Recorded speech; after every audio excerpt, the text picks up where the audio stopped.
Hello mga ka-Inday, narito na naman ang iyong lingkod na si Inday. Ito nga ang araw ng pagkakabit ng ating ceiling fan at syempre ang gulo-gulo ng ating paligid dahil naglilinya na rin ng kuryente. Pati sa CR ng second floor para sa ikakabit na heater. Syempre mahal natin ang ating magulang kaya kailangan bigyan natin ng komportabling pagliligo. Kailangan na ng hot water kasi syempre ang mga matatanda malamigin na. Kaya yan, tuloy-tuloy ang linya ng kuryente para sa CR natin at pagkabit maya-maya ng heater para sa shower. O diba? Yayamanin na ang aking inay. Ayan palang heater. Ayan, aayusin yan mamaya.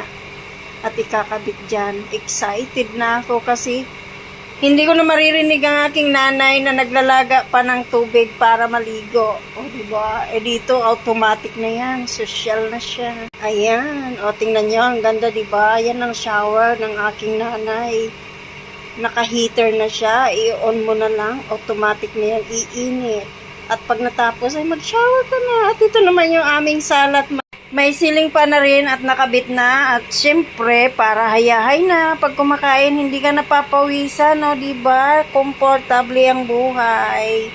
Yan ang dapat sa mga ating mga magulang. Kailangan mahalin, bigyan ng mga komportabling bagay sa kanilang tahanan. O diba, bongga?